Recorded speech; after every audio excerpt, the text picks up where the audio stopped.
Hey, sorry, I didn't see you there. Welcome to the first and potentially annual, or maybe the only, ABE 304 Final Experiment Presentation Awards. I was really impressed with the videos that you all submitted. Some definitely went above and beyond my expectations, and I really enjoyed watching them. I hope you did too. There were a few standouts, so I wanted to put together some lighthearted awards to highlight your creativity and hard work, and in some cases, your blunders. After all, there were more than 40 videos for me to watch, and some humor was definitely appreciated. I hope that these awards can serve as a fun end to our let's call it an interesting semester. The first award is for the student that made the most complicated virtual experiment. You were all asked to vary basically just one parameter, but not this student. One parameter, one parameter. Let's go all out. Extremely small, like in the hundredths place. At the lowest oxygen concentration. Congrats to Elijah Cline. Don't worry, Elijah asked if he could just be himself and try to make it overly complicated. That's how he do. Next is the award for the most inventive quantitative measurement. For many of you that have tried the reverse verification experiment, you had a bit of difficulty coming up with a way to quantify your results. After all, this was kind of just thrust upon you. Now, this was done by measuring sphere deformation under a constant weight. So to do this, we took a tube and added the sphere to the tube and measured this height, called the original height.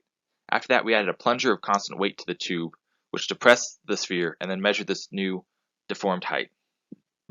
But this was both very creative and explained well. Congrats, Remington Wilson. I'm sure that many of you vacillated over which background to use in PowerPoint, and surprisingly, only one of you went with the tried and true Purdue.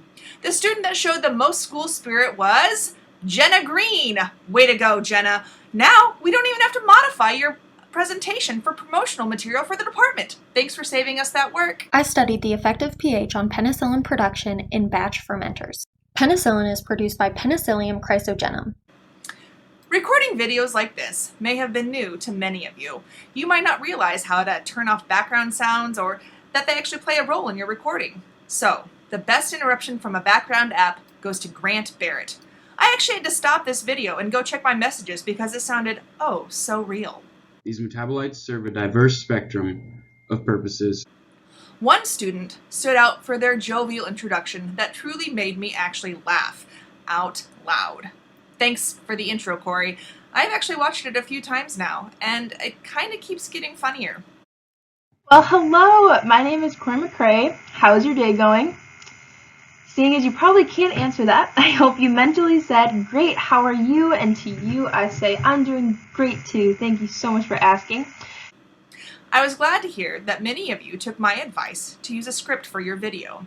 It really does make it go so much more smoothly and ends up taking less time.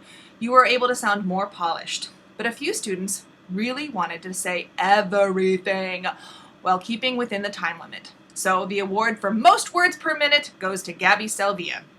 I will be sure to send your tape in for an audition in case Micro Machines ever comes back. If you don't get that joke, just go to YouTube and search for Micro Machines commercial. I swear it'll be funny then. Hello, this is Gabby Selvia, and I will be talking about the effect of a juice solution thickness in regard to reverse purification of popping boba. I was happy to see that some of you were able to involve your family in the process. I mean, why not? They're not going anywhere, and neither were you. The award for Best Family Involvement goes to Morgan Callan. I also made my mom do a blind taste test, and you can see those results here that xanthan gum were her favorite. Thank goodness everything Morgan used for her experiment was edible. I know at least one of you used bleach to modify the pH, and that kind of scared me a little. I very much enjoyed the videos that had a lot of movement, animation, and humor. While these were intended to showcase what you did, I appreciated the extra production value. The video with the best ending goes to Josh Parcell. And with that, my awards are done. Thank you all for sticking with me this semester, and again, your videos and experiments were fantastic. Boiler up!